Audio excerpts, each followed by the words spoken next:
পুতুল নাচ হলো থিয়েটার বা পারফরমেন্সের একটি রূপ, যেখানে পুতুলের মাধ্যমে কাহিনী বলা হয়। ভারতের পশ্চিমবঙ্গে এবং বাংলাদেশে এটি প্রচলিত একটি প্রাচীন ঐতিহ্য। গ্রামীণ জনপদে আবাল বৃদ্ধ বনিতার বিনোদনে, বিশেষ করে শিশুদের বিনোদনে পুতুল নাচের একটি গুরুত্বপূর্ণ ভূমিকা ছিল। বর্তমানে বিনোদনের সঙ্গে জনসচেতনতারও একটি অন্যতম মাধ্যম হল মানব পুতুল নাচ। আসুন আজ দেখে নিই এমনই এক আকর্ষণীয় নৃত্যশৈলী।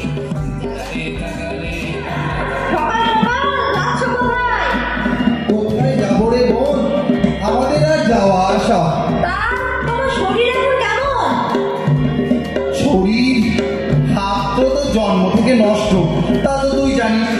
ওই আল্লাহ যেমন রেখেছে তেমনই আছি। তা তুই কোথায় যাচ্ছিস? নতুন ভোটার তালিকায় নাম নথিভুক্ত করাতে।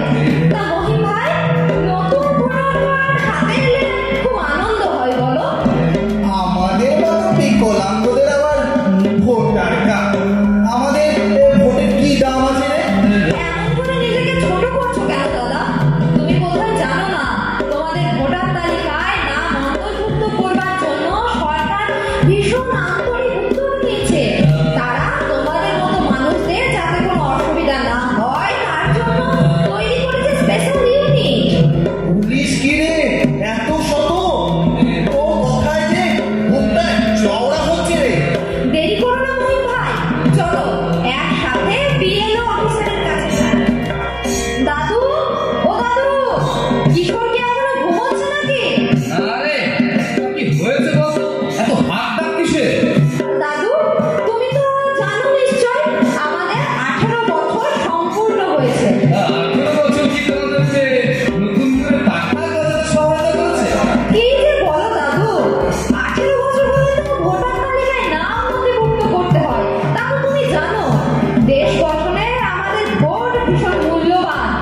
আজ যে আমাদের নতুন ভোটার তালিকায় নাম নথিভুক্ত করবার দিন। নাম ধাম যা তুলবার তা তোমরা তুলোগে, ও সব লাইনেও দাঁড়াবে না। তাছাড়া ওই কার্ড করে হবে কি? দাদু, ভোটার কার্ড শুধু ভোটদানের জন্য নয় গো, এই কার্ড আমাদের নাগরিকত্বকেও বহন করে। জীবনে চলার পথে, অফিসে, আদালতে, বাসে, ট্রেনে এই কার্ড ভীষণভাবে আমাদের সহায়তা করে। কি যা বলিস। আমি সুব্রত ঘটক, ভবানীপুর সপ্তপ্রদীপ সংস্কৃতি সোসাইটির নির্দেশক। মূলত ভবানীপুর সপ্তপ্রদীপ একটি গ্রামীণ সংস্কৃতি ও নাট্য চর্চামূলক প্রতিষ্ঠান। 2007 সালে আমাদের পথ চলা শুরু। সেই চলা থেকে শুরু করে আমাদের চলতি পথে বিভিন্ন কর্মকাণ্ড গড়ে উঠেছে। তার মধ্যে মঞ্চনাটক যেমন আছে, তেমন থার্ড থিয়েটারও আছে। তেমনি উন্নত মানের কাজ হচ্ছে আমাদের মানব পুতুল নাটক। আপনারা জানেন নিশ্চয়, আমরা এই পর্যন্ত আমাদের বিভিন্ন প্রযোজনা নিয়ে জেলা ও রাজ্যের বিভিন্ন প্রান্তে মানব পুতুল নাটক উপস্থাপন করেছি। তেমনি আজকের সময়ে দাঁড়িয়ে একটি নবতম প্রযোজনা আওয়াজ, যা নারী জাগরণের জন্য আমরা কাজ করে চলেছি। বিভিন্ন অ্যাওয়ারনেস কাজে এই পুতুল নাটক জনসংযোগের জন্য, জনসচেতনের জন্য ভাবনা দিয়ে চলেছে জেলা প্রশাসন, ব্লক প্রশাসন, রাজ্য প্রশাসন। এই পুতুল নাটককে প্রান্তিক মানুষের কাছে পৌঁছানোর জন্য সহজ বার্তা দেওয়ার জন্য ব্যবহার করে চলেছে। আমরা সেই বার্তা বহন করে চলেছি, একদিকে মঞ্চ নাটক, একদিকে থার্ড থিয়েটার, একদিকে পুতুল নাটক নিয়ে ভবানীপুর সপ্তপ্রদীপ দীর্ঘ 18 বছর ধরে বিভিন্ন কর্মকাণ্ডের মাধ্যম দিয়ে মূলত নাটককে মূল আশ্রয় করে এগিয়ে চলেছে। একটি স্রোত মানুষ যাতে নাটকের মাধ্যমে আবার তাদের জীবন চেতন খুঁজে পায়, এর জন্য আমাদের লড়াই। কি কি নাটক হয়েছে? আমাদের এই পর্যন্ত উল্লেখযোগ্য কাজগুলি হলো, প্রথমত দহন কাটা, গোলান ফিরবে, শিকড়, কাঙালডোম, দৃষ্টি, জয়া। বাচ্চাদের কাজ হচ্ছে আইজা, তারপরে মইদুল, তারপর প্ল্যাটফর্ম। সাম্প্রতিককালে দুটি কাজ আসছে, একটি ছোটদের, যেটির নাম হচ্ছে শূন্য পেলেন সরস্বতী এক। দ্বিতীয় নাটকটি হচ্ছে মানিক বন্দ্যোপাধ্যায়ের প্রাগৈতিহাসিক গল্প অবলম্বনে একটি পূর্ণাঙ্গ কাজ ভিখু।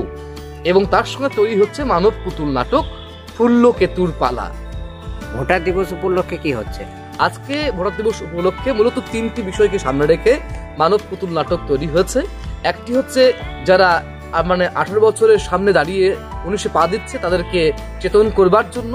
জাগরণে আনাবার জন্য ভোট দানের মাধ্যমে রাখা। দ্বিতীয় হচ্ছে যারা বিকলাঙ্গ, যারা শারীরিকভাবে অক্ষম, তাদের যে ভোটদানের গুরুত্ব সে বিষয়কে তুলে ধরা, এবং 80 ঊর্ধ্ব মানুষ যারা ভোটদান থেকে বিরত থাকে তাদেরকে স্পেশাল ইউনিট করে ভোটদানে নিয়ে আসার যে ব্যবস্থা, সেই বিষয়ে আমাদের স্কুল ছাত্রছাত্রী, সাধারণ মানুষ সবাইকে সচেতন করবার জন্য একটি ছোট্ট মানব পুতুল নাটক তৈরি হয়েছে, যার নাম আমার ভোট আমার অধিকার।